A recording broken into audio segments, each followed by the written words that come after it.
খোদারি প্রিয় নবী আমাদের রউফ তিনি রহিম তিনি। আলহামদুলিল্লাহি রাব্বিল আলামিন ওয়াসসালাতু ওয়াসসালামু আলা সাইয়্যিদিল মুরসালিন আম্মা বা'দ ফাআউযু বিল্লাহি মিনাশ শাইতানির রাজীম বিসমিল্লাহির রহমানির রহিম। আসসালাতু ওয়াসসালামু আলাইকা ইয়া রাসূলুল্লাহ ওয়া আলা আলিকা ওয়া সাহবিকা ইয়া হাবিবাল্লাহ। আসসালাতু ওয়াসসালামু আলাইকা ইয়া নবিয়াল্লাহ ওয়া আলা আলিকা ওয়া সাহবিকা ইয়া নূরাল্লাহ। দূরের কাছের সকল দর্শক শ্রোতাকে জানাই আমাদের অনুষ্ঠানের পক্ষ থেকে আবারও স্বাগতম।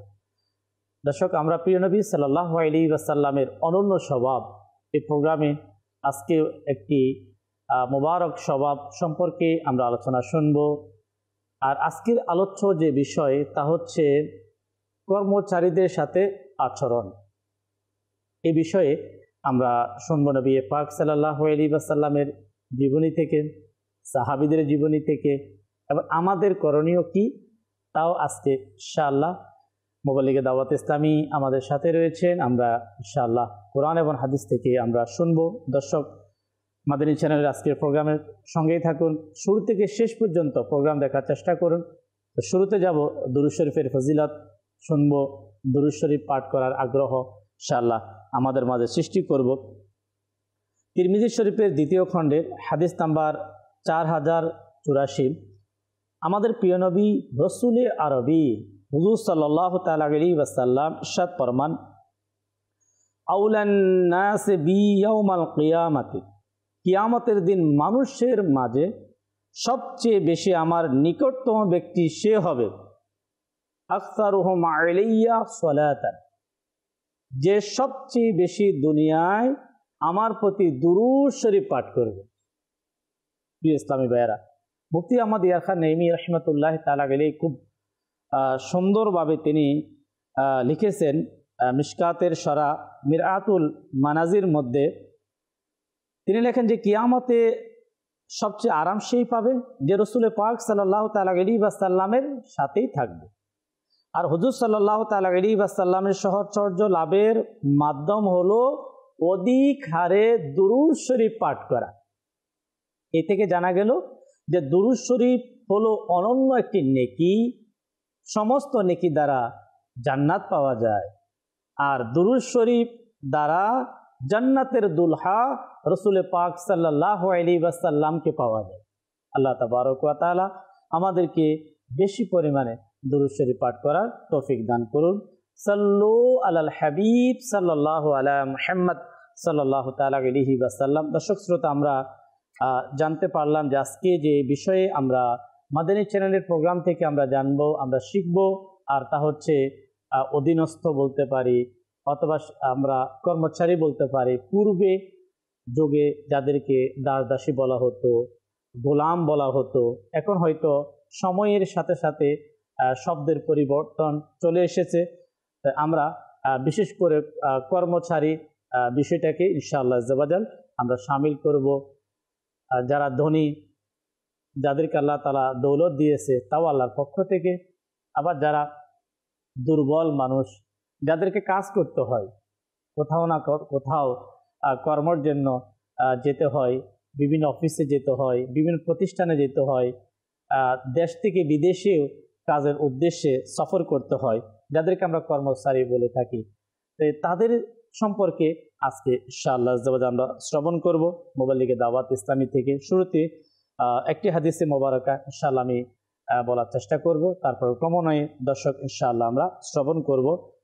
এই হাদিসে মোবারকার বর্ণনাকারী সাহাবী হচ্ছে হযরতে জাবের রাদিয়াল্লাহু তাআলা। তিনি বলেন যে রাসূল পাক সাল্লাল্লাহু আলাইহি ওয়াসাল্লাম বলেছেন, যার মাঝে তিনটি গুণের প্রবেশ হবে, তিনটি গুণ যার মাঝে থাকবে, আল্লাহ তার মৃত্যুকে সহজ করে দেবে এবং তাকে বেহেশতে প্রবেশ করাবে। আর তিনটি গুণ হচ্ছে, নাম্বার 1, দুর্বলদের সাথে বিনয় ব্যবহার করা। নাম্বার 2, মা বাবার সাথে ভালোবাসা রাখা। নাম্বার 3, স্ত্রীয় অর্থাৎ নিজের চাকরানি অর্থাৎ যারা কর্মচারী তাদের সাথে সদাচরণ করা। দর্শক, আমরা আজকে আলোচ্য বিষয় হচ্ছে কর্মচারীদের সাথে আচরণ। আর কেমন আচরণ হবে? সদাচরণ ইনশাআল্লাহ। আর তার পুরস্কার কি? জান্নাত। তাও শুনলাম। পুরস্কার কি? সহজ মৃত্যু। আল্লাহ রাব্বুল আলামিন আমাদেরকে আমল করা তৌফিক দিক। মোবালিগে দাওয়াত ইসলামী সৈয়দ আল ফেসানি আত্তারি আমাদের সাথে, আমরা শুরুতে ইনশাআল্লাহ ওনার থেকে আমরা শুনবো। আল্লাহ তাআলা আমাদেরকে মনোযোগ সহকারে শোনার তৌফিক দিক। নবী রাহমাত সাল্লাল্লাহু আলাইহি ওয়াসাল্লাম এর অনন্য একটি স্বভাব তার অধীনস্থদের সাথে ভালো ব্যবহার করা। বৈচিত্র্যময় পৃথিবীর মধ্যে আল্লাহ রাব্বুল আলামিন মানুষকে সমান আর্থিক সামর্থ্য দিয়ে সৃষ্টি করেননি। কাউকে কম দিয়েছেন, কাউকে বেশি দিয়েছেন, কাউকে সম্পদশালী বানিয়েছেন, আবার কাউকে একদম নিঃস্ব করেছেন, কাউকে মধ্যমপন্থী দিয়েছেন। তো আল্লাহ রাব্বুল আলামিন ধনী গরিবের বিভেদ এজন্য করেননি যে ধনীরা তার সম্পদের অহংকার প্রদর্শন করবে, আর দারিদ্রতা এজন্য আল্লাহ রাব্বুল আলামিনের প্রতি অভিযোগের আঙ্গুল উঠাবে যে তাকে তুমি এত কিছু দান করেছো, আমাকে কেন দিলে না, এরকম এজন্যও নয়। তো এটি হচ্ছে ধনীদের জন্য আল্লাহর নির্দেশ পালন ও মানুষের অধিকার আদায়ের পরীক্ষা, আর গরিবদের জন্য ধৈর্য, সহ্য, সহিষ্ণুতা পরীক্ষা। তিনটি জিনিস সেখানে, গরিবদের জন্য এবং যারা ধনী তাদের জন্য। ধনীদের ক্ষেত্রে পরীক্ষা, আর গরিবদের জন্য ধৈর্য। মহান আল্লাহ বলেন, আর চোখ তুলেও তাকাবে না দুনিয়াবি জীবনের শান শওকতের দিকে, যা আমি এদের মধ্য থেকে বিভিন্ন ধরনের লোকদেরকে দিয়ে রেখেছি। এসব তো আমি এদেরকে পরীক্ষার মুখোমুখি করার জন্য দিয়েছি, এবং তোমার রবের দেওয়া হালাল রিজিকি উত্তম ও স্থায়ী। সূরা তাহা আয়াত নম্বর 131।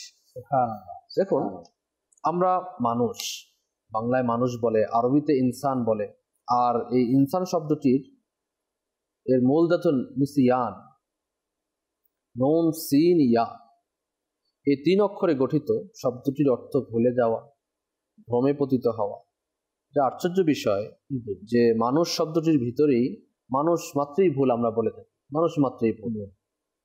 তো এ থেকে অনুমান করা যায় সহজে যে মানুষ মাত্রই ভুল হতে পারে, ছোট বড় সকলেরই ভুল হতে পারে, ইচ্ছায় অনিচ্ছায় ভুল হতে পারে। তবে কারো ভুল বা অপরাধ হয়ে গেলে তাকে ক্ষমা করে দেয়া উচিত, তার সাথে ভালো ব্যবহার করা, এটা উত্তম আচরণের মধ্যে পড়ে, যেটাই নবী রাহমাত সাল্লাল্লাহু আলাইহি ওয়াসাল্লামের গোটা জিন্দিগির মধ্যে, জিন্দিগি মোবারকার মধ্যে পাওয়া যায়। বস্তুত প্রিয় নবী সাল্লাল্লাহু আলাইহি সাল্লামের জীবন ছিল স্নিগ্ধ, আলোকিত এবং সুন্দর চরিত্রের একটা উজ্জ্বল নক্ষত্র। চন্দ্রকিরণ থেকেও জ্যোতির্ময় অভয় উদ্ভাসিত ছিলেন তিনি। সূর্য থেকে উজ্জ্বল, প্রজ্জ্বল ও দীপ্তময় ছিলেন। ফুল থেকে সুরভিত, সুশোভিত, বিমোহিত ছিলেন। সুন্দর মানবীয় সকল গুণের তিনি ছিলেন আধার। উত্তম আদর্শ বলতে যা বোঝায় যে সেসবে আলোকিত, সুসজ্জিত ও পরিপূর্ণ ছিল তার অনন্য জীবন। এজন্য পবিত্র কোরআনুল কারীমের মধ্যে মহান রব তাআলা উসওয়াতুন হাসানা হিসাবে গ্রহণ করেছেন, বয়ান করেছেন, যে সর্বোত্তম আদর্শ বলে অভিহিত করেছেন। ইরশাদ হচ্ছে সূরা আহজাব আয়াত নম্বর 21, যারা আল্লাহ শেষ দিবসে আশা রাখে এবং আল্লাহকে অধিক স্মরণ করে তাদের জন্য রাসূলুল্লাহ সাল্লাল্লাহু আলাইহি সাল্লামের মধ্যে উত্তম নমুনা রয়েছে, উত্তম চরিত্র রয়েছে। তো প্রিয় নবী সাল্লাল্লাহু তাআলা আলাইহি সাল্লাম যে অতুলনীয় ধৈর্য এবং সহ্যের প্রতিভূ ছিলেন, তো এটা আবার আল্লাহ পাক কোরআনুল কারীমে ইরশাদ করেছেন, আল্লাহর রহমতেই আপনি তাদের জন্য কোমল হৃদয় হয়েছেন। পক্ষান্তরে আপনি যদি রাগ ও কঠিন হৃদয় হতেন তাহলে তারা আপনার কাছ থেকে বিচ্ছিন্ন হয়ে যেত। কাজেই আপনি তাদের ক্ষমা করে দিন এবং তাদের জন্য মাগফিরাত কামনা করুন এবং কাজে কর্মে তাদের পরামর্শ করুন। অতঃপর যখন কোনো কাজের সিদ্ধান্ত গ্রহণ করে ফেলেন তখন আল্লাহ তাআলার উপর ভরসা করুন। আল্লাহ তাওয়াক্কুলকারীদের ভালোবাসেন। সূরা আলে ইমরান আয়াত নম্বর 159। তো এরপরে আপনি দেখেন সূরা আম্বিয়া আয়াত নম্বর 1 মধ্যে আল্লাহ পাক ইরশাদ করেছেন যে সৃষ্টিকুলের প্রতি রহমত স্বরূপ প্রেরণ করেছেন মহান আল্লাহ পাক তার প্রিয় হাবিব সাল্লাল্লাহু আলাইহি সাল্লাম। তো উত্তম চরিত্রের আদর্শ আমাদের প্রিয় মুস্তাফা সাল্লাল্লাহু আলাইহি ওয়াসাল্লাম, তিনি আমাদেরকে এই শিক্ষাই দেন যে যারা আমাদের অধীনস্থ থাকবেন, কর্মচারী থাকবেন, অধীনস্থ বললেই মনে হয় এটা বেটার হবে, তো তাদের সাথে সদ আচরণ করা, তাদের সাথে ভালো ব্যবহার করা, দান করা, বদান্যতা তাদের মধ্যে থাকা, ভদ্রতা, ক্ষমা, মহানুভবতা, ধৈর্য, সহনশীলতা, নম্রতা, সবর ইত্যাদি যে গুণাবলী রয়েছে, বন্ধুসুলভ আচরণ, বিনয়, ন্যায়পরণতা, দয়া, করুণা, অনুগ্রহ, সাহসিকতা এবং বীরত্ব সহ সকল দিক থেকে যে এই দিকগুলো যে নবী পাক সাল্লাল্লাহু আলাইহি সাল্লামের চারিত্রিক বৈশিষ্ট্যের মধ্যে ছিল, সেগুলো আমাদেরকে ফলো করা এবং সেই ফলো করে যারা অধীনস্থ থাকবে তাদের সাথেও এরকম আচরণ করা। কেননা নবী রাহমাত সাল্লাল্লাহু তাআলা আলাইহি ওয়া সাল্লাম এর ব্যাপারে আমরা যদি দেখি তাহলে সিরাতের কিতাবগুলোর মধ্যে দেখা যাবে যে আল্লাহ তাআলা এমন এমন গুণাবলী দান করেছেন, এমন কামালিয়াত দান করেছেন নবী রাহমাত সাল্লাল্লাহু আলাইহি সাল্লামকে। আল্লাহ রাব্বুল আলামিন বলেন, তোমার রবের রহমত কি এরা বন্টন করে? দুনিয়ার জীবনে এদের মধ্যে জীবন যাপনের উপায় উপকরণ আমি বন্টন করেছি এবং এদের মধ্যে কিছু লোককে অপর কিছু লোকের উপর অনেক বেশি মর্যাদা দিয়েছি, যাতে এরা একে অপরকে সেবা গ্রহণ করতে পারে। সূরা যুখরুফ আয়াত নম্বর 31। তো দুনিয়ার জীবনের সামগ্রিক কার্যক্রম সুন্দরভাবে সম্পাদন করার জন্য শ্রেণী পেশার মানুষের প্রয়োজন রয়েছে। এখন সবাই যদি বড় লোক হতো তাহলে কার সেবা কে করবে, কে কাজ করবে, কে আপনার ই করবে? জন্য এটাও কি আল্লাহ পাকের একটা উত্তম নিদর্শন, একটা পদ্ধতি আমাদের জন্য দিয়েছে। পৃথিবীতে কোনো মানুষই দাবি করতে পারে না যে সব দিক থেকে সে স্বয়ংসম্পূর্ণ, কোনো দিক থেকে না কোনো দিক থেকে সে অসম্পূর্ণ থাকে। কোনো না কোনো কাজে তাকে কারো কাছে যেতে করতে হবে। এখানে যে একটা বিষয় দর্শক, আমরা নবী পাক সাল্লাল্লাহু তাআলা আলাইহি ওয়াসাল্লামের এক প্রকার উত্তম আদর্শের এক প্রকার ঝলক এর আলোচনা আমরা সামনে চলে আসলো, যে হুজুর সাল্লাল্লাহু তাআলা আলাইহি ওয়াসাল্লাম এর ক্ষমার ক্ষেত্র থেকে শুরু করে অধীনস্থদের থেকে শুরু করে আল্লাহর হাবিব সাল্লাল্লাহু তাআলা আলাইহি ওয়াসাল্লামের এক প্রকার আদর্শের যে নমুনাটাই উপস্থাপন করা হলো। আমাদের সৈয়দ আল ফাসানি আত্তারি যে বিষয়টা বললেন, এখন এই যে প্র্যাকটিক্যাল যদি আমরা দেখি যে আমাদের সামাজিক যে ব্যবস্থাপনা, সমাজের মধ্যে দেখা যায় তারাই আমাদের থেকে সবচেয়ে বেশি বর্জন হয়, অর্থাৎ কষ্ট পায়, তারাই আমাদের থেকে বেশি আঘাতপ্রাপ্ত হয় যারা আমাদের পাশে থাকে। কিন্তু আমরা যদি সেটা রাসূল পাক সাল্লাল্লাহু তাআলা আলাইহি ওয়াসাল্লামের জীবনের দিকে যদি আমরা যাই, তখন পাওয়া যায় যে হযরত আনাস রাদিয়াল্লাহু তাআলা আনহুর আম্মা যান ছোট থেকেই ওনাকে নবী পাক সাল্লাল্লাহু তাআলা আলাইহি ওয়াসাল্লামের খেদমতে পেশ করলেন, ইলমে দ্বীন অর্জন করবে, পাশাপাশি হুজুর সাল্লাল্লাহু তাআলা আলাইহি ওয়াসাল্লামকে বিভিন্ন কাজে হেল্প করবে। এখন তিনি নবী পাক সাল্লাল্লাহু তাআলা আলাইহি ওয়াসাল্লামের সাথে অনেকদিন ছিলেন। কিতাবের মধ্যে পাওয়া যায়, বেশিরভাগ রেওয়াত পাওয়া যায় 10 বছরের যে আলোচনা, হযরতে আনাস রাদিয়াল্লাহু তাআলা আনহু অভিমত পেশ করলেন যে আল্লাহর প্রিয় নবী রাসূল করিম সাল্লাল্লাহু তাআলা আলাইহি ওয়াসাল্লামের সাথে আমি 10 বছর অতিবাহিত করলাম, কিন্তু আল্লাহর হাবিব সাল্লাল্লাহু আলাইহি ওয়াসাল্লাম 10 বছরে একবারও আমাকে বলেন নাই কেন, অথবা এটা হয়নি কেন হয় নাই। এখন দেখেন, বলার উদ্দেশ্য হচ্ছে যে আমরাও সামাজিকভাবে হোক, কর্মক্ষেত্রে হোক, যারা আমাদের সাথে থাকে, যারা আমাদের কথা শুনে, যাদেরকে আমরা চালাই, তাই আমাদের যে পদ্ধতি কেমন হবে, আমাদের আদর্শ কেমন হবে, আমাদের আকাশ সাল্লাল্লাহু তাআলা আলাইহি ওয়াসাল্লামের কেমন ছিল। সাহাবী রাসূল নিজেই নবী পাক সাল্লাল্লাহু তাআলা আলাইহি ওয়াসাল্লাম আদর্শটা বয়ান করে যাচ্ছে। আজকে আমাদের দর্শক, যে আজকের মূল যে আলোচ্য যে বিষয়টা হচ্ছে এইটাই, যে নবী পাক সাল্লাল্লাহু তাআলা আলাইহি ওয়াসাল্লাম থেকে সাহাবায়ে কেরাম কি শিখেছেন, খাদিমদের ব্যাপারে, গোলামদের ব্যাপারে, অর্থাৎ অধীনস্থদের ব্যাপারে, সেই বিষয়গুলো আমরা কতটুকু আমাদের মাঝে আমরা অ্যাপ্লাই করতে পারছি। কেন এমন কোনো গ্রাম নেই পৃথিবীতে, এমন কোনো শহর নেই যেখানে কোনো না কোনো মানুষ কারো না কারো অধীনস্থ নয়। প্রতিটা জায়গায় আমাদের বাংলাদেশের ৬৮,০০০ গ্রামের মধ্যে 2 শ্রেণীর মানুষ পাওয়া যাবে। এর মধ্যে একটা শ্রেণী হচ্ছে যারা কারো না কারো কাজ করেন, যাদের কাজে নিয়োজিত থাকেন।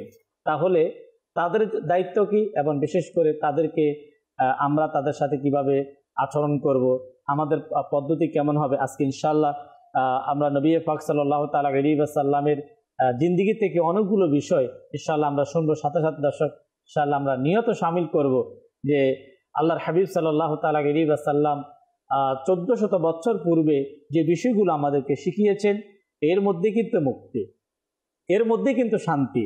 এই বিষয়টাকে যদি আমরা বাদ দিয়ে যদি আমরা আমাদের মতো চলি, তাহলে কখনো শান্তি পাওয়া যাবে না। শান্তি কোথায়? নবী পাক সাল্লাল্লাহু আলাইহি ওয়াসাল্লামের আদর্শ, আল্লাহর প্রিয় হাবিব সাল্লাল্লাহু তাআলা আলাইহি ওয়াসাল্লামের অনুসরণ অনুকরণ, এর মধ্যে শান্তি। আমরা ইনশাআল্লাহ কিছু কল নেব, এরপর ইনশাআল্লাহ মোবাইলিকে দাওয়াত ইসলামী মাইনুদ্দিন আত্তারি আমাদের সাথে, আমরা ইনশাআল্লাহ ওনার থেকেও আজকের বিষয়ে আলোচনা শুনবো। আমাদেরকে কল শুনিয়ে দিন। মোহাম্মদ সুজন, জামালপুর থেকে। আপনাদের মাদানী চ্যানেল দেখছি, আজকের অনুষ্ঠানটি অনেক ভালো লাগছে আমার কাছে। আমি যেন 5 ওয়াক্তের নামাজ পড়তে পারি, আপনারা আমার জন্য দোয়া করবেন। ইনশাআল্লাহ দোয়া করি আল্লাহ তাআলা নামাজ 5 ওয়াক্ত নামাজ আদায় করার সাথে সাথে ইস্তিকামতের সাথে স্থায়িত্ব। অনেক সময় নামাজ পড়া যখন শুরু হয় তো মাআদাল্লাহ শয়তান ওয়াসওয়াসা দিয়ে দেয়, অনেকে আবার নামাজ তরক করা শুরু করে দেয়। এমন যাতে না হয়, আল্লাহ তাআলা স্থায়িত্বভাবে আমাদেরকে 5 ওয়াক্ত নামাজ আদায় করার তৌফিক দিন। Next call. ব্রাহ্মণবাড়িয়া থেকে বলছি, মোহাম্মদ আমির হামজা। আপনাদের যে মাদানী চ্যানেল আমরা সবসময় দেখি, অনেক ভালো লাগে। সবাইকে মাদানী চ্যানেল দেখার জন্য আহ্বান করি, আমাদের জন্য দোয়া করবেন ইনশাআল্লাহ। জি নেক্সট কল। মোহাম্মদ দিলেন। আপনাদের অনুষ্ঠানটা খুব ভালো লাগছে। আমি একজন সাধারণ লোক, আমি কিছু জ্ঞান অর্জন করেছি, শিখে নি, খুব ভালো লাগছে। মাশাআল্লাহ, আল্লাহ তাআলা আমাদেরকে এভাবে মাদানী চ্যানেল দেখার, মাদানী চ্যানেল থেকে ইলমে দ্বীন অর্জন করে নিজের আমলে বাস্তবায়ন করার আল্লাহ তৌফিক দিক। জি মাইনুদ্দিন ভাই।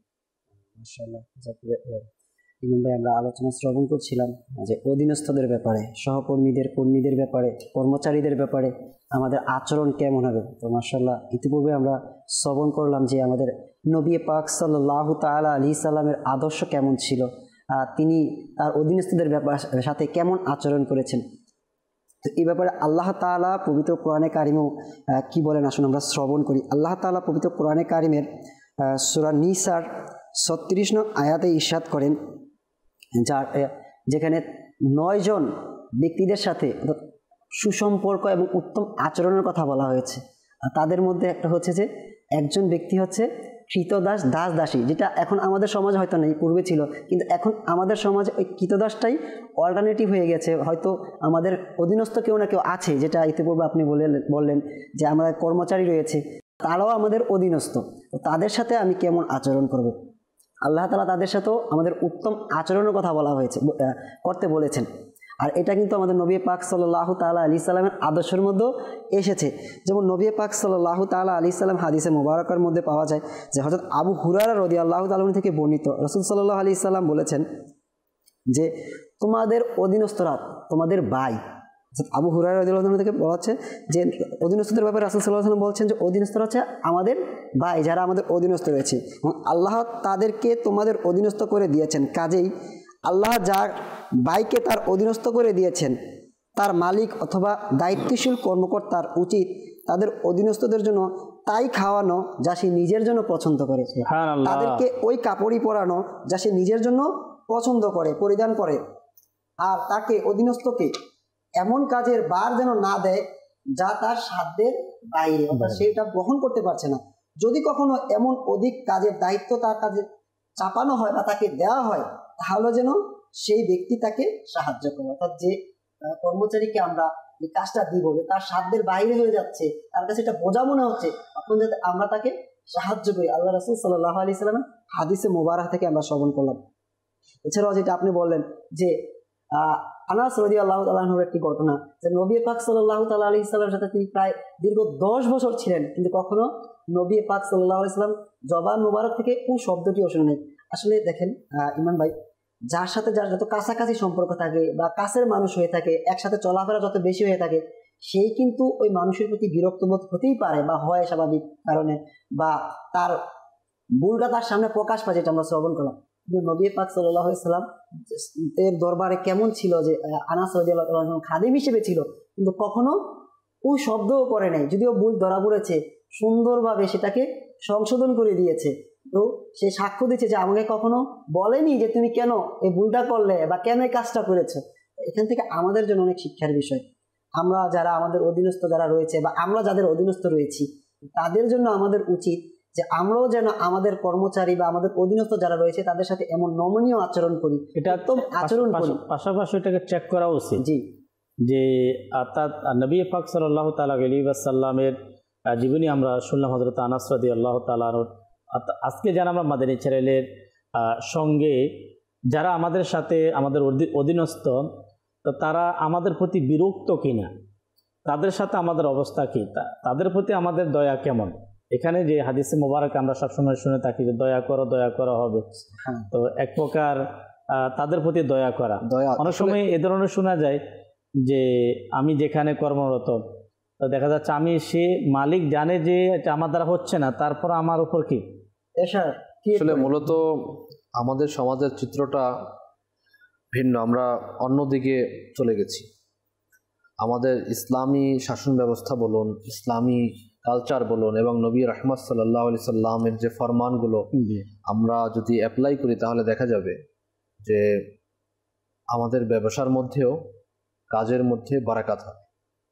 এখন দেখা যায় কর্মচারী আসার তো টাইম আছে কিন্তু যাওয়ার টাইম নেই, বেচারা অসুস্থ কিনা তার খোঁজ খবর নেই, কাজ পাই কাজ না কাজ করলে এর পিছনে আরেকজন কর্মচারীকে লাগাই দেওয়া হয়েছে যে তুমি তাকে কি স্টিম রোলার চালাও, সে কাজ কেন করবে না, এত প্রোডাকশন দেয় তুমি কেন দিতে পারবে না। এবার প্রত্যেকটা ক্ষেত্রে, অথচ একজন কর্মচারী অধীনস্থ ব্যক্তির প্রত্যেকটা ব্যাপারে তার খোঁজ খবর নেওয়া উচিত, মালিকের উচিত এটা, যে সে আজকের খেলো কিনা, তার শরীরে সমস্যা আছে কিনা, তার ফ্যামিলিগত কোনো প্রবলেম আছে কিনা। আপনি টাকা দেওয়ার সময়ও তাকে ওইভাবে দিচ্ছেন, মানে এটা আমাদের জন্য আসলে লজ্জারও বিষয়। ডিউটি শেষ হওয়ার 9টায় হওয়ার কথা ছিল, আমি দেখলাম যে 5টা থেকে তার শরীর খারাপ হয়ে গেল। এখন তার প্রতি যে একটা দয়া দেখানো, ছুটি দিয়ে দেওয়া, ছুটি দিলেও তার সাথে ওইভাবে বিহেভিয়ার করে ছুটি দেয়া, আরে তুমি তো এমনই কয়দিন পর অসুস্থ হয়ে যাচ্ছ, কি শুরু করছো, এবার মানে আরো অনেক কথা, এগুলো তো নর্মাল কথা। অন্যান্য যারা ফ্যাক্টরির মধ্যে অফিসের মধ্যে যারা বিশেষ করে আমাদের বাংলাদেশে অর্থনৈতিক যে সচল রাখার একটা ব্যবস্থা, গার্মেন্টস ফ্যাক্টরিগুলো, এর মধ্যে অবস্থাগুলো আরো বেশি ভয়াবহ অবস্থা। দেখুন নবী রাহমাত সাল্লাল্লাহু আলাইহি সাল্লাম মানেই হচ্ছে ইসলাম। ইসলামের মধ্যে কর্মচারীদের প্রতি অধীনস্থদের প্রতি দয়ার ব্যাপারে কতটা অগ্রগামী, আল্লাহু আকবার। এ থেকে বোঝা যায় মাহে রমজান মাসে, রমজান মাস সামনে আসছে, মাহে রমজান মাসে কাজের বোঝা কমিয়ে দেওয়ার জন্য বলা হয়েছে। খেটে খাওয়া পরিশ্রমী মানুষ ও বিভিন্ন ধরনের শ্রমিকদের পক্ষে রোজা রেখে পরিপূর্ণভাবে কাজ পক্ষে সম্ভব না, তাই এই মালিক পক্ষের এটা অনুভব করা উচিত, যেটা সম্ভব না তাকে কি এখন এই রমজান মাসেই যত শিপমেন্ট, রমজান মাসেই আমার যত ব্যবসা, রমজান মাসেই আমার যত টাকা পয়সা ইনকাম করার এ মাসে ইবাদত করব না, এ মাসে আরো কি, যদি অন্যান্য মাসে কর্মচারীর মানে 12 ঘন্টা হয় তাহলে এখানে রাত দিন 24 ঘন্টা, এমন কোম্পানি এমন ফ্যাক্টরি আছে ওভারটাইমও নাই। আচ্ছা, এই কারণে এখানে দেখা যাচ্ছে যে যারা এই ধরনের কর্মচারী এরা অনেক সময় বাধ্য হয়ে কিন্তু সে রোজা থেকেও বঞ্চিত হয়ে যাচ্ছে, রোজা পারছে না, কি করবে, রোজা রাখছে না। রাসূল পাক সাল্লাল্লাহু আলাইহি সাল্লাম বলেছেন এই মাসে অর্থাৎ রমজান মাসে যারা দাস দাসীদের প্রতি সদয় ব্যবহার করেন, অর্থাৎ তাদের কাজের বোঝা হালকা করেন, আল্লাহ তাদের দয়াপরবশ হয়ে ক্ষমা করে দেন এবং জাহান্নামের আগুন থেকে রক্ষা করেন। সুবহানাল্লাহ। দেখুন আসলে এগুলো শোনার, এগুলো বোঝার, এগুলো উপলব্ধি করার মানে মানুষ কোথায়? দুনিয়ার আমার একটা বাড়ি আছে, গার্মেন্টস একটা আছে, ফ্যাক্টরি একটা আছে, আমার আরো একটা দরকার, আমার গাড়ি এখন আছে, আমাদের লান্স ক্রুজার নিতে হবে, মার্সিডিজ বেঞ্জ নিতে হবে, ইত্যাদি ইত্যাদি, মানে হাইতে আমার যেতে হবে। কিন্তু কার এই মন মানসিকতা আছে যে আমাকে দুনিয়ার কি এগুলো আয়েশ, কি আরাম, এর চেয়ে তো শত শত শত আমাদের মানে হাদিসে কারিমের মধ্যে আসছে যে জান্নাতের মনোরম দৃশ্য পৃথিবীবাসীর এখন পর্যন্ত কোনো মানে দেমাগের মধ্যে আসবে না, চিন্তার মধ্যে আসবে না। আপনি কত প্রকার কি আপনি আরাম করতে চাচ্ছেন, আয়েশ করতে চাচ্ছেন, এই আয়েশ, জান্নাতের আয়েশ, জান্নাতের আরাম, জান্নাতের ফরমান, জান্নাতের সবকিছু, এটা কিন্তু আপনার মানে দেমাগের মধ্যে আসবে না, চিন্তার বাহিরে। এখন চিন্তা করুন কত দামি জিনিস, কত উত্তম জিনিস আল্লাহ পাক আমাদের জন্য জান্নাতে রেখেছেন। এখন সেজন্যই তো মাগফিরাত দরকার, রমজানের আগমন হচ্ছে, মাগফিরাতের জন্য তো আপনাকে দাস দাসীদের প্রতি অধীনস্থদের প্রতি আপনাকে কি করতে হবে? আরাম দিতে হবে, তাদেরকে সদয় ব্যবহার করতে হবে। এর পাশাপাশি একটা তো হচ্ছে মাশাআল্লাহ আপনি যেটা বললেন, তাদেরকে একটু আরাম দেওয়া, তাদের প্রতি দয়া করা, তাদের খেদমত করা। অন্যদিকে মাদানী চ্যানেলের দর্শক শ্রোতা, যখন মানুষ কাজ করতে যায় তখন কাজ করার মাঝে কিন্তু কাজের মধ্যে ভুল হয়। এখন যখন তার ভুল হয়ে গেল, এখন আমি তাকে কি করব? এখন যেটা আমাদের যেটা স্বাভাবিকভাবে যেটা আমরা দেখতে পাই, অনেক সময় শুনতে পাই, মায়াদাল্লাহ গালিগালাজ করা হয়। আচ্ছা, গালিগালাজের পরে এর উপরে বড় যে জিনিসটা মারধর করা হয়। এখানে দেখুন, জি, এগুলো তো আছে এই হাদিসে পাকের মধ্যে ইতিহাসে, অর্থাৎ তাদের কাজের বোঝা হালকা করেন, জি, আল্লাহ তাদের দয়া পরবশে ক্ষমা করে দেন এবং জাহান্নামের আগুন থেকে রক্ষা করেন। ইসলাম ধনী গরিব মনিব চাকর মালিক শ্রমিকের কোনো পার্থক্য করে না। ন্যায় নীতি ধর্ম ইসলামের বিধান মতে মালিক নিজে যা খাবে পড়বে, অধীনস্থদের কাজের লোকদেরকে তাই খাওয়াবে তাই পড়াবে। নবী সাল্লাল্লাহু আলাইহি সাল্লাম বলেন, আল্লাহ তোমাদের ভাইদেরকে তোমাদের অধীন করে দিয়েছে, অতএব যার অধীনে কোনো ভাই থাকে তাকে তাই খাওয়াবে যা সে নিজে খায়, তাকে তাই পড়াবে যা সে নিজে পড়ে, তাকে সাধ্যের অধিক কাজ চাপিয়ে দিবে না, অজ্ঞতা তাকে দিয়ে যদি কোনো কষ্টের কাজ করাতে হয় তাহলে তাকে সাহায্য করবে। ওই যুগ কোথায়? আপনি যেগুলো বলছেন কোথায় আছে? সাহাবাই কেরাম প্রিয় নবী সাল্লাল্লাহু আলাইহি সাল্লাম আদেশ কিন্তু পুঙ্খানুপুঙ্খানুরূপে পালন করে। যেটা আমার খাবার, এখানে আমি আপনার সাথে একটু করি, হয়তো আমাদের দর্শকের কিছু শিকার সুযোগ হবে। যারা কর্মচারী অথবা কাজের লোক তাদেরকে কিন্তু খাওয়ানো হয়, যেটা আমরা আমাদের খাওয়ার জন্য অনুপযোগী হয়ে যায়। আমরা তাদেরকে কিন্তু কাপড় দেওয়া হয়, দর্শক দেওয়া হয় তা না, যে কাপড় আমার এখন একেবারে অপছন্দ, সেটা এটা আমার হয়তো ইউজের বাইরে আমার সন্তান ইউজ করতে পারবে না, সেটাই কিন্তু কাজের লোকের সন্তানের জন্য দেওয়া হয়। এখন এখানে কিন্তু একটা হচ্ছে রসুল করিম সাল্লাল্লাহু আলাইহি ওয়াসাল্লামের আদর্শ, অন্যদিকে একজন মানবিক দৃষ্টিকোণ থেকে সেও মানুষ আমিও মানুষ, যে জিনিসটা আমার জন্য পছন্দ হচ্ছে না, আমি নিজের জন্য পছন্দ করতে পারছি না। আমরা সবসময় দর্শক শ্রোতা, আমরা হয়তো অসংখ্যবার ওলামায়ে কেরাম থেকে, মাদানী চ্যানেল থেকে আমরা শুনেছি যে মানুষ ততক্ষণ পর্যন্ত মুমিন হতে পারবে না যতক্ষণ না নিজের জন্য যা পছন্দ করবে তা অন্যের জন্য পছন্দ করবে।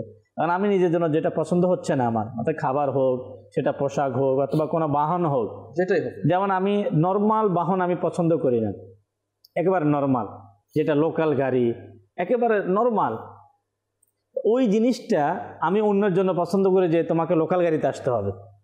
আমি একবার একজনের সাথে যাচ্ছিলাম গাড়ি, ওনার নিজেরই গাড়ি, তো ড্রাইভারও ছিল।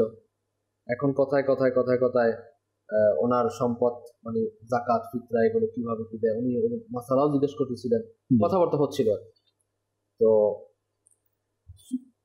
তো ওনার মা ইন্তেকাল করেছেন।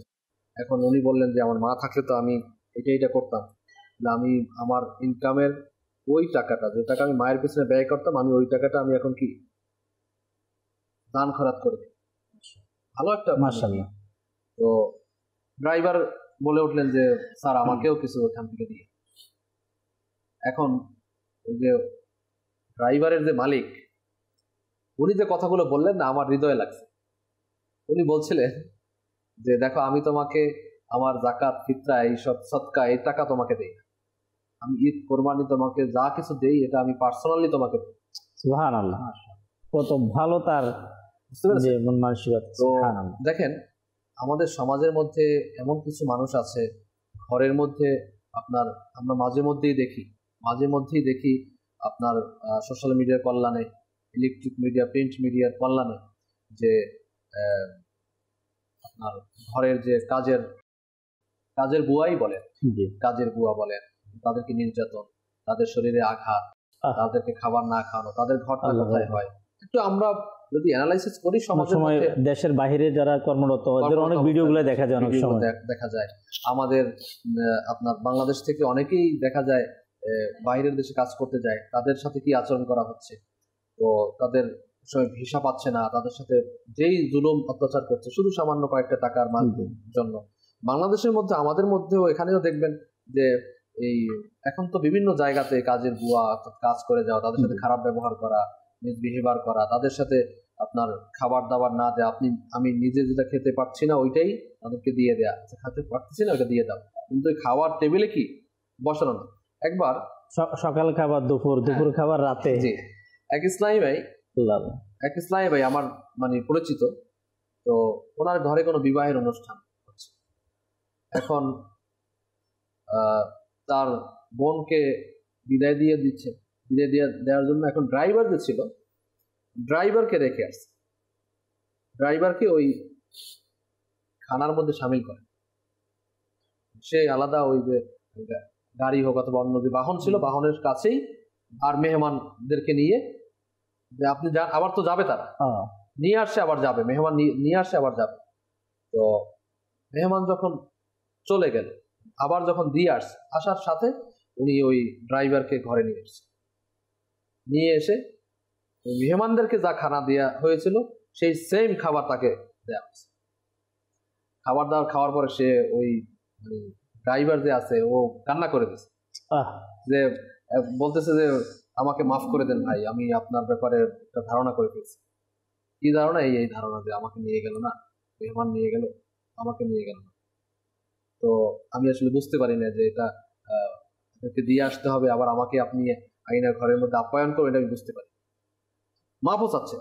সে যে একটা ধারণা, আমি বলার উদ্দেশ্য হচ্ছে যে সমাজে কিন্তু চিত্র এটা। উনি তো ওই ইসলামী ভাই তো নিয়ে ড্রাইভারকে খাইয়েছে, অনেক সময় মানে খানাও দেওয়া হয় না, তাকে করা হয়, গরিবের খানা আলাদা, ইনশাআল্লাহ আবার আসবেন ইনশাআল্লাহ। আমাদের খুবই কিন্তু গুরুত্বপূর্ণ মাদ্রাসার দর্শক শ্রোতা, যে এখন যে আমরা আলোচনার দিকে যাচ্ছি, ইনশাআল্লাহ আরও কিছু আমরা আলোচনা শুনবো।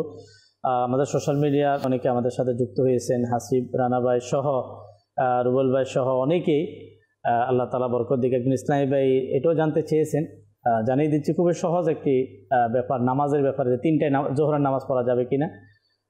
জোহরের ওয়াক্ত যতক্ষণ পর্যন্ত থাকবে ততক্ষণ আপনি নামাজ পড়তে পারবে। আমি বলবো যে দাওয়াত ইসলামীর অ্যাপস প্রেয়ার টাইম, আপনার দাওয়াত ইসলামী লিখে ইনশাআল্লাহ আপনি প্রেয়ার টাইম দিলে দাওয়াত ইসলামীর অ্যাপস চলে আসবে। সেখানে প্রত্যেকটা নামাজের অবশিষ্ট কতটুকু সময় টাইম বাকি, যেমন এখন আপনি যখন ওপেন করবেন সেখানে দেখাবে যে এত ঘন্টা এখনও ফজর বাকি। এটা আপনার জন্য একটু সুবিধা হয়ে যাবে। আমরা একটু ভিডিও প্যাকেজের দিকে ইনশাআল্লাহ যাব, তা দেখবো, শুনবো, তারপর আবার ইনশাআল্লাহ আমরা ফিরে আসবো আমাদের আলোচনাতে। আল্লাহ তাআলা চাই এই আলোচনাগুলো শোনার মাধ্যমে অসংখ্য মানুষের পরিবর্তন হয়েছে। কিছুক্ষণ পূর্বে আলফিসানি ভাই যার কথা বললেন, হতে পারে এই ধরনের যে সুন্দর ব্যবহার গাড়ির ড্রাইভারের সাথে, তাকে ভালো খাবার দেওয়া, মেহমানদারকে যেভাবে খাবার, ড্রাইভারকে সেভাবে খাবার, হতে পারে ওই ইসলামী ভাই দাওয়াত ইসলামীর মাদানী মহলের সাথে আলহামদুলিল্লাহ আল্লাহ তাআলার দয়া দাওয়াত ইসলামীর এই মাদানী পরিবেশে বিষয়গুলোকে আলহামদুলিল্লাহ চিন্তা করা হয়, আমলের মধ্যে নেওয়া হয়। আমরা ভিডিও দেখবো ইনশাআল্লাহ, তারপর আবার আলোচনাতে ফিরে আসবো। জি, চালিয়ে দিন। প্রিয় ইসলামী ভাইরা ও মাদানী চ্যানেলের দর্শক শ্রোতা, মানব জীবনের মর্যাদা নির্ণয় করা হয় তার তাকওয়ার ভিত্তিতে। সে যে কোনো কাজ কেন করছে, কি উদ্দেশ্যে করছে, প্রতিটি বিষয়ে তার আল্লাহ পাককে ভয় করা উচিত। বিশেষ করে আমাদের মধ্য থেকেও যারা ইসলামী, যারা মুসলমান রয়েছে, আমাদের অধীনস্থ যারা রয়েছে, কর্মচারী যাদেরকে আমরা বলে থাকি, তো এদের ক্ষেত্রে আমাদের বেইনসাফি হওয়া যাবে না। এদের যে হক রয়েছে তা আমাদেরকে আদায় করতে হবে। আর এই বিষয়েও আমাদের প্রিয় নবী রসুল করিম রউফুর রহিম সাল্লাল্লাহু তাআলা আলাইহি ওয়াসাল্লামের জীবনে যখন আমরা অধ্যয়ন করব, তো ইনশাআল্লাহ আজ্জা ওয়াজাল আমরা এটা জানতে পারবো যে আমাদের প্রিয় আকা সাল্লাল্লাহু আলাইহি ওয়াসাল্লাম তিনি তার অধীনস্থদের বিষয়ে কেমন আচরণ করতেন, তার কর্মচারী, তার খাদিম যারা রয়েছেন তাদের ব্যাপারে তিনি কেমন আচরণ করেছেন। আসুন আমরা একটি হাদিসে পাক আমরা শ্রবণ করি, যার মাধ্যমে আমরা বুঝতে পারবো যে অধীনস্থদের সাথে আমাদের আচরণ কেমন হওয়া উচিত। হযরতে সৈয়দুনা আবু হুরায়রা রাদিয়াল্লাহু তাআলা আনহু থেকে এই হাদিসে পাকটি বর্ণনা আসছে যে রাসূল করিম সাল্লাল্লাহু আলাইহি ওয়াসাল্লাম ইরশাদ করেন, অধীনস্থরা তোমাদের ভাই, আল্লাহ তাদেরকে তোমাদের অধীনস্থ করে দিয়েছেন। কাজেই আল্লাহ যার ভাইকে তার অধীনস্থ করে দিয়েছেন তার উচিত তাকে তাই খাওয়ানো যে সে নিজে খায়, তাকে তাই পরিধান করানো যা সে নিজে পরিধান করে, আর তাকে এমন কাজের ভয় দেবে না যা তার সাধ্যের বাইরে রয়েছে। যদি কখনো তার উপর অধিক কাজের দায়িত্ব চাপানো হয়, তবে যেন দায়িত্বশীল ব্যক্তি তার সেই কাজটির ক্ষেত্রে তাকে সাহায্য করে দেয়। প্রিয় মাদানী চ্যানেল দর্শকবৃন্দ, আমরা যে হাদিসে পাকটি এখন শ্রবণ করলাম, হয়তোবা পূর্বেও আমরা এই হাদিসে পাকটি অসংখ্যবার শ্রবণ করেছি, কিন্তু আদৌ কি আমরা এই হাদিসে কারিমার উপর আমল করি? যদি না করি, আসুন আমরা নিয়ত করি এখন থেকে ইনশাল্লাহ আমাদের আন্ডারে, আমাদের মধ্য থেকেও যাদের অধীনস্থ থাকবে, আমাদের কর্মচারী হোক, ঘরের খাদিম হোক, তাদেরকেও উচিত তাদের সকল কাজের মধ্যে সহযোগিতা করা, তাদেরকে কঠোরভাবে প্রহর না করা। একটি ঘটনা বলবো যেটা বর্ণনা করেছেন সৈয়দুনা আনাস রাদিয়াল্লাহু তাআলা আনহু। তিনি বলেন যে আমি নবী পাক সাল্লাল্লাহু আলাইহি ওয়াসাল্লামের খিদমতে টানা 10 বছর ছিলাম। তো এই 10 বছরের মধ্যেও তিনি সাল্লাল্লাহু আলাইহি ওয়াসাল্লাম কখনো আমার কোনো কাজে শব্দটিও ইউজ করেনি। সুবহানাল্লাহ। এমনকি আমাকে কখনো বলেনি এই কাজটা এইভাবে করনি কেন, ওইভাবে কেন করনি। সুবহানাল্লাহ, সুবহানাল্লাহ। নবী পাকের আদর্শ কেমন ছিল যে তার অধীনস্থ ছিল, তার ব্যাপারেও কখনো শব্দটি বলেনি, এই কাজটা ঠিকমতো কেন হয়নি, এভাবে করেনি। কিন্তু আজকে আমরা দেখা যায় আমাদের কর্মচারীদের ক্ষেত্রে একটু ভুল হলেও আমরা তাদেরকে কঠোর ভাষায়, কর্কশ শব্দে তাদেরকে আমরা কষ্ট দিয়ে থাকি।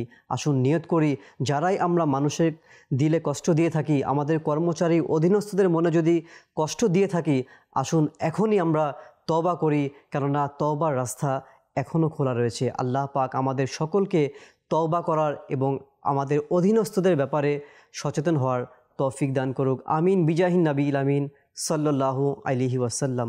সাল্লু আলাল হাবিব সাল্লাল্লাহু তাআলা আলা মুহাম্মদ সাল্লাল্লাহু আলাইহি ওয়াসাল্লাম। আল্লাহ রাব্বুল আলামিন আমরা যা শুনলাম আমাদেরকে স্মরণ রাখার, আমল করা তৌফিক দিক। দর্শক, ইমাম বুখারী রাহমাতুল্লাহ তাআলা আলাইহি সহিহ বুখারী ছাড়াও অসংখ্য হাদিসের গ্রন্থ রয়েছে। এর মধ্যে একটি হচ্ছে আদাবুল মুফরাদ। ইমাম বুখারী রাহমাতুল্লাহ তাআলা আলাইহি লিখিত খুবই চমৎকার একটি হাদিসের কিতাব, যেখানে আদব এবং শিষ্টাচার এর অগণিত হাদিসে মোবারকা। আমি তো বলবো যে আল্লাহ তাআলা যদি তৌফিক দেয় আমরা সংগ্রহ করব, অবশ্যই আমরা এই কিতাব অধ্যয়ন করব। অগণিত হাদিসে মোবারকা, বিশেষ করে আদব এবং শিষ্টাচারের উপরে। তো এখানে একটি হাদিসে মোবারকা যা বর্ণনাকারী সাহাবী হচ্ছে হযরতে আলী রাদিয়াল্লাহু তাআলা আনহু। তিনি বলেন নবী পাক সাল্লাল্লাহু তাআলা আলাইহি ওয়াসাল্লাম এর জাহিরি যে বিসাল, বিদায় নেওয়ার পূর্বক্ষণে দুইটি কথা বললেন।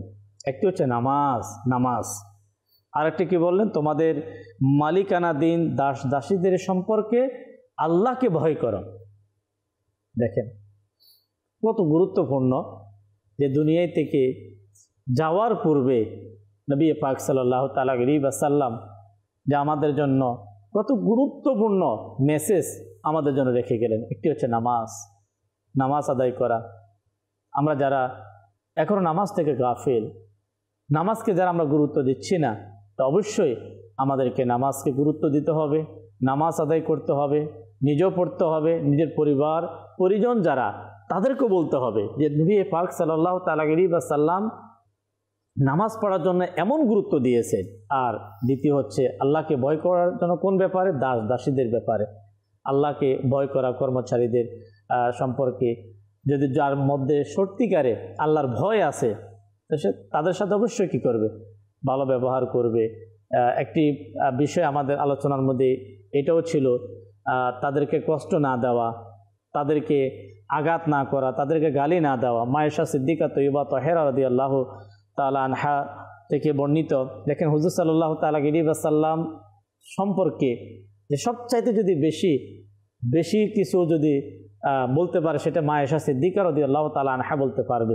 কারণ হুজুর সাল্লাল্লাহু তাআলা আলাইহি ওয়াসাল্লামের উত্তম আদর্শ সম্পর্কে সাহাবা একরাম মায়েশা সিদ্দিকা তয়্যিবা তাহেরা রাদিয়াল্লাহু তাআলা আনহাকে জিজ্ঞাসা করেছেন। এক পর্যায়ে হুজুর সাল্লাল্লাহু তাআলা আলাইহি ওয়াসাল্লাম সম্পর্কে বলেই দিলেন যে তোমরা কি কোরআন পড়ো নাই, যে সম্পূর্ণ কোরআন হচ্ছে। মা আয়েশার এই থেকে বর্ণিত একটি মানে এটা বলা আমার উদ্দেশ্য হচ্ছে আবু দাউদ শরীফের মধ্যে এসেছে যে তিনি বলেন যে হুজুর সাল্লাল্লাহু তাআলা আলাইহি ওয়াসাল্লাম কখনো কোনো সেবিকা অর্থাৎ যারা কাজ করার জন্য আসেন না তাদেরকে কখনো গালি দিয়েছেন, না তাদেরকে কখনো মারধর করেছেন। যারা কর্মচারী, যারা অধীনস্থ, তাদের সাথে ভালো ব্যবহার যারা করবে, তাদের শিথিলতা যারা করবে, তাদের পুরস্কার ঘোষণা করেছেন নবী রাহমাত সাল্লাল্লাহু আলাইহি ওয়াসাল্লাম। সুবহানাল্লাহ, সুবহানাল্লাহ। 3 ধরনের লোকদের জন্য দ্বিগুণ সওয়াব রয়েছে। তার মধ্যে এক ব্যক্তি হচ্ছে ওই শ্রমিক যে আল্লাহর হক এবং মনিবের হক উভয় আদায়।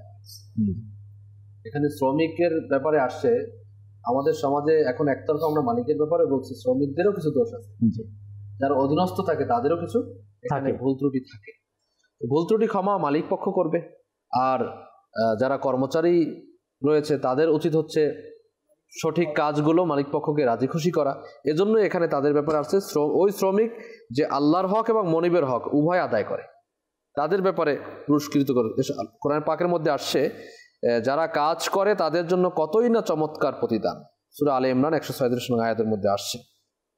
তো অনেকেই এভাবে শোনা যায়, আমি নামাজ পড়ার জন্য গেলাম, নামাজ থেকে আসার পর আমাকে উল্টাপাল্টা শুনিয়ে দিল।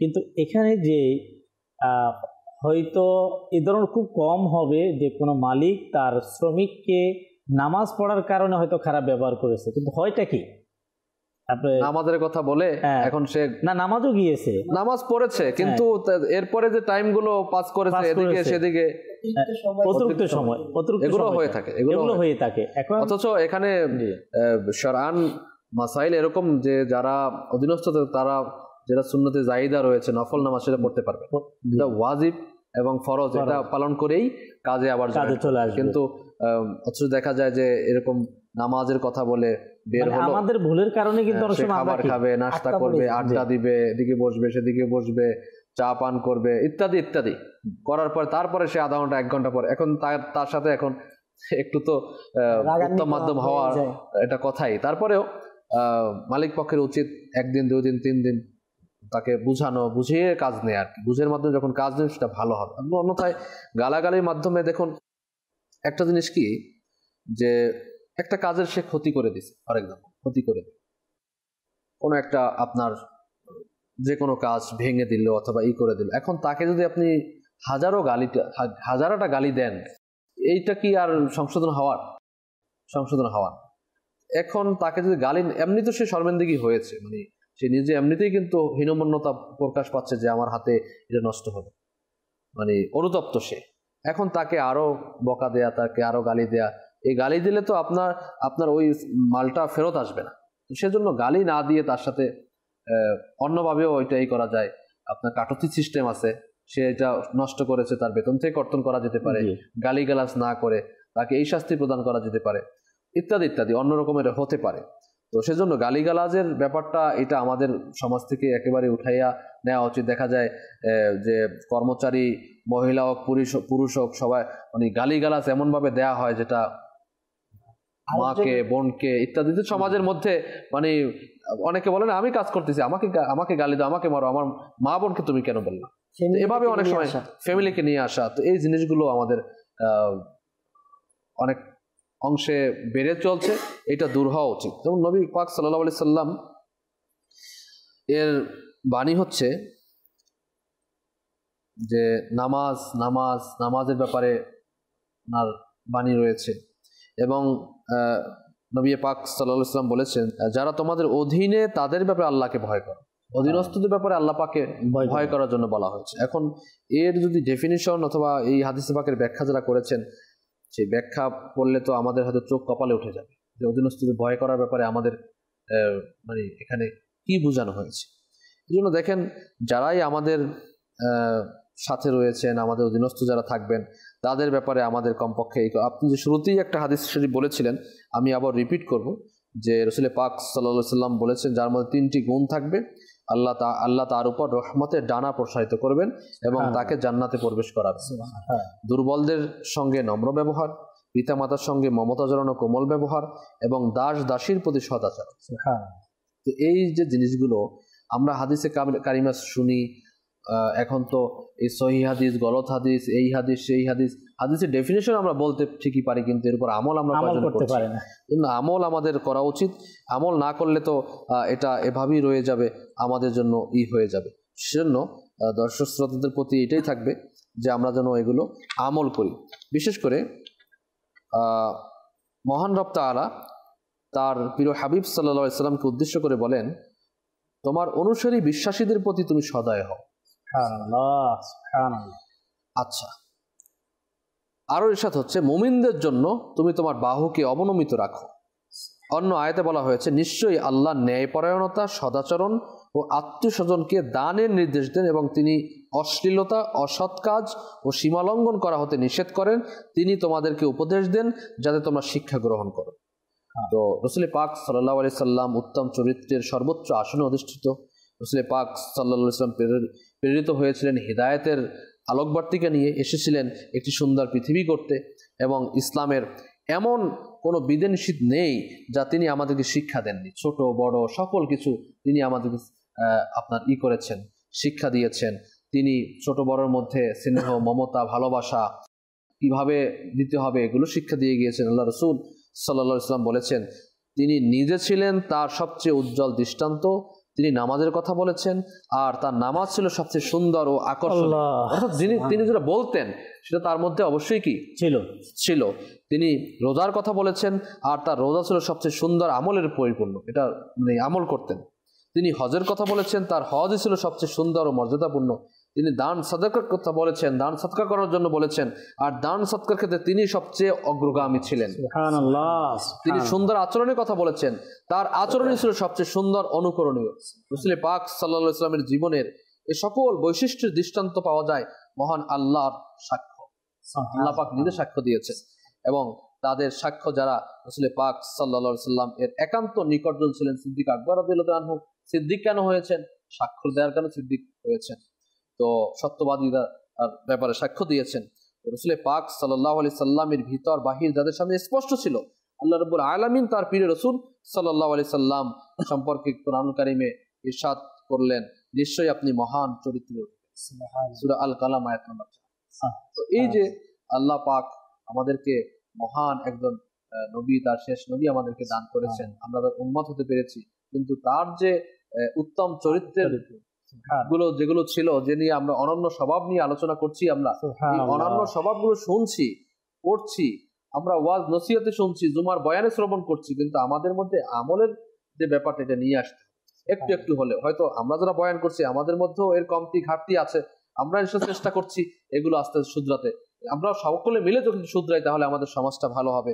উম্মুল মুমিনিন যেটা আয়েশা সিদ্দিকা রাদিয়াল্লাহু আনহার ব্যাপারে আপনি বললেন, কোরআনের ব্যাপারে, তো দেখেন প্রত্যেকটা আয়াত কেমন একটা বয়ান করে দিলেন। তোমরা কি কোরআন পড়োনি? পুরো চরিত্রটাই ছিল কোরআন, কোরআনে যা বয়ান হয়েছে সেটাই ছিলেন। এই জন্য আমাদের উচিত হচ্ছে, আমাদের যারা অধীনস্থ থাকবেন, তো সেজন্য যেহেতু আল্লাহ পাক প্রত্যেক যারা অধীনস্থদের ব্যাপারে আমাদেরকে জিজ্ঞাসা করা হবে, জিজ্ঞাসার ক্ষেত্রে যাতে করে আমরা কমপক্ষে নিজে কতটুকু একটু স্যাটিসফাই হই যে না, আমি আমার অধীনস্থর জন্য আমি কি করেছি।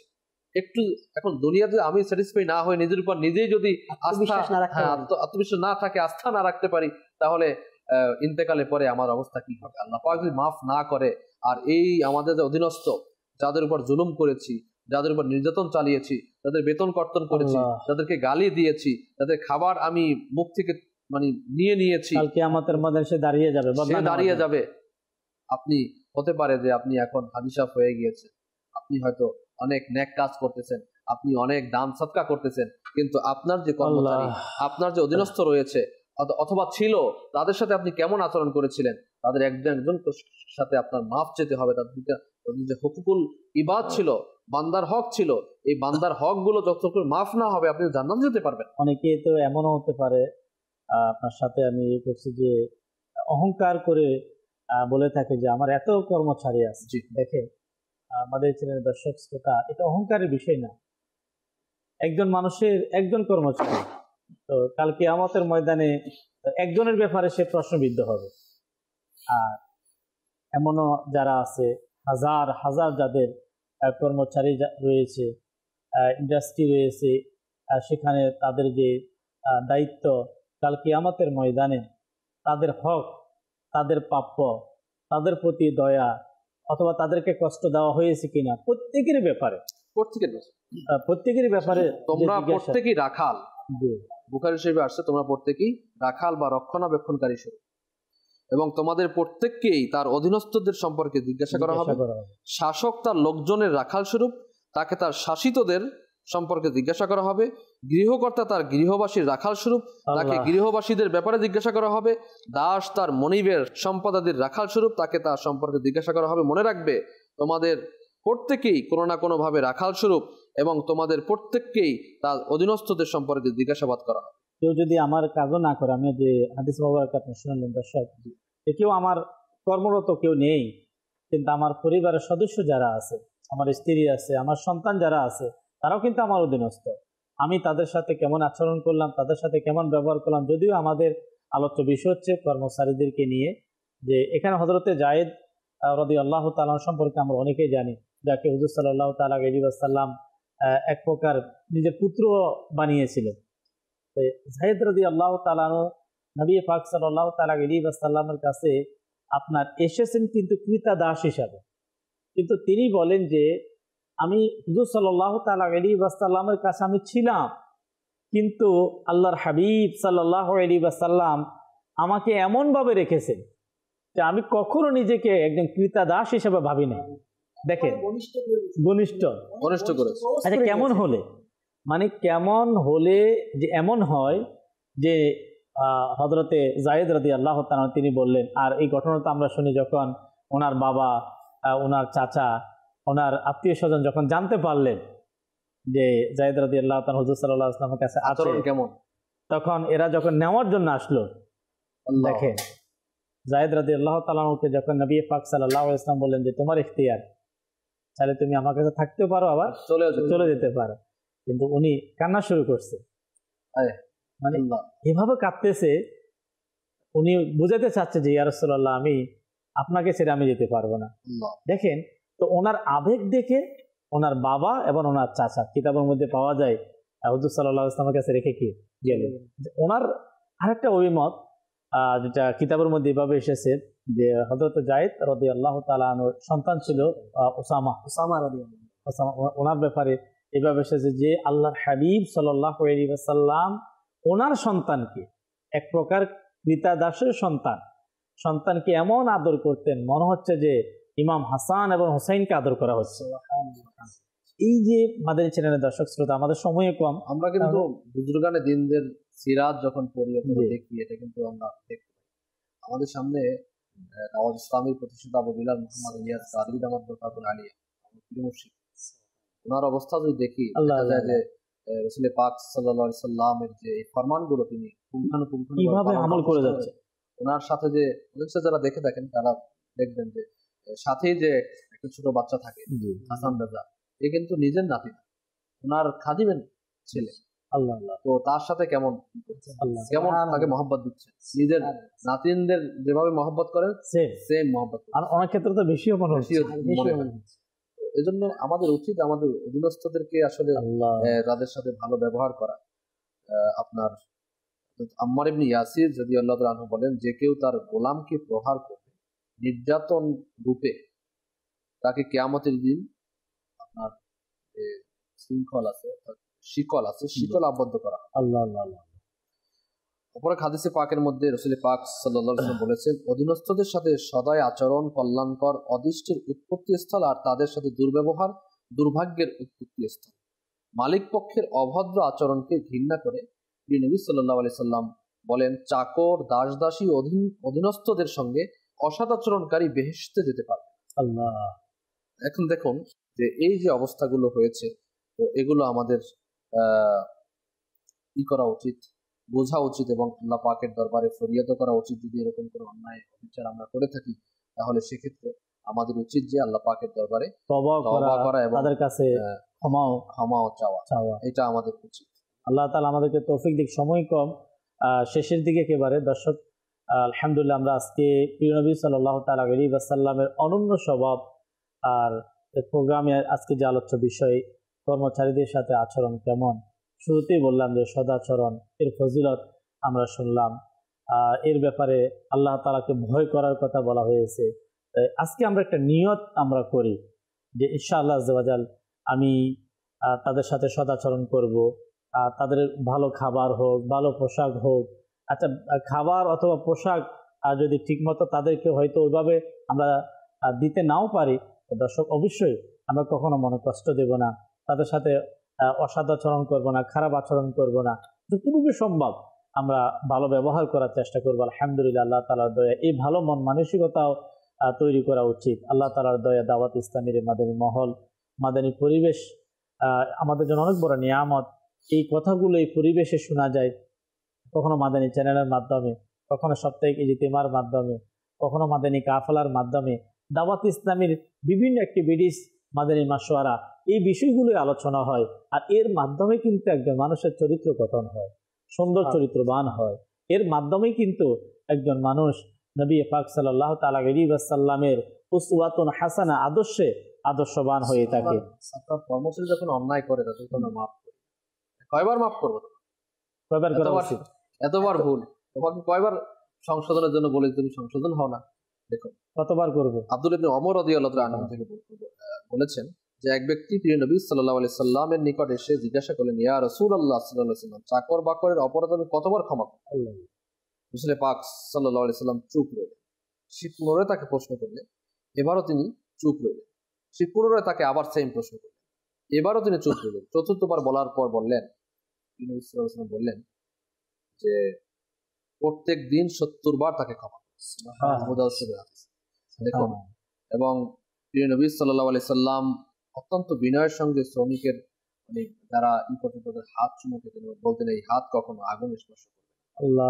সাহাবায়ে কেরামের অবস্থা দেখেন, তারা কেমন আল্লাহ রাসূল সাল্লাল্লাহু আলাইহি সাল্লামের ফরমানগুলো পালন করতেন। ওমর রাদিয়াল্লাহু আনহু তিনি যখন বাইতুল মুকাদ্দাসের দিকে রওনা হলেন, তখন তিনি এবং তার উটের বসি গোলাম ছিল, পালাক্রমে উটের উপর সওয়ার হয়ে মদিনা থেকে বাইতুল মুকাদ্দাস পর্যন্ত দীর্ঘ পথ অতিক্রম করছে। এমনকি বাইতুল মুকাদ্দাসে পৌঁছার পর সেখানকার লোকেরা বুঝতে পারেনি এই দুজনের মধ্যে আমিরুল মুমিনিন কে। আল্লাহ আল্লাহ আল্লাহ, আপনি চিন্তা করেন যে কেন তখন তো ওখানে কি ছিল, গোলাম পিঠের উপরে ছিল। হ্যাঁ, গোলামের জায়গায় গোলাম ছিল, গোলাম ছিল পিঠের উপর, তখন তার পালা ছিল। আপনি চিন্তা করতে পারবেন এটা মানে চিন্তা করা যায়? আসলে এটা কিন্তু ইসলাম। মানে আমরা যদি দর্শক আলোচনা এগিয়ে সামনে যেতে পারছি না, সময় শেষ। এটাই ইসলাম, এটাই রাসূল পাক সাল্লাল্লাহু আলাইহি ওয়াসাল্লামের আদর্শ। আর মুক্তি হচ্ছে এই আদর্শের মধ্যে।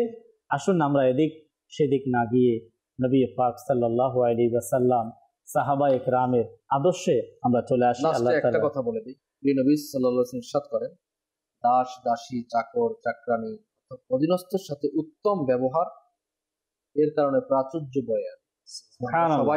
আমরা সবাই বড়লোক হতে চাই, প্রাচুর্য থাকে, আমাদের সকল থাকে, তো উত্তম ব্যবহার প্রাচুর্য বয়ে আসে এবং মন্দ আচরণ দুর্ভাগ্য টেনে আনে। এটার প্রতি আমরা খেয়াল রাখি। আচরণ আমি করছি এই বেশি কাজ করানোর জন্য, এটা কিন্তু হাদিস শরীফের হচ্ছে যে ক্ষতি নিয়ে আসে। ইনশাআল্লাহ আমরা ভালো আচরণ করবো, আল্লাহ আমাদের রিজিকের মধ্যে বরকত দিবে, আল্লাহ আমাদেরকে আমল করার তৌফিক দিন ইনশাআল্লাহ। দর্শক, আগামী সপ্তাহে ঠিক একই সময়ে প্রিয় নবী সাল্লাল্লাহু আলাইহি ওয়াসাল্লামের অনন্য স্বভাব এই প্রোগ্রামে আরেকটি বিষয় নিয়ে ইনশাআল্লাহ আমরা আলোচনাতে আসবো। দর্শক, ততক্ষণ পর্যন্ত মাদানী চ্যানেলের সঙ্গেই থাকুন। সাল্লু আলাল হাবিব সাল্লাল্লাহু আলা মুহাম্মদ সাল্লাল্লাহু আলাইহি ওয়াসাল্লাম। খোদারি প্রিয় নবী আমাদের রউফ তিনি, রহিম তিনি।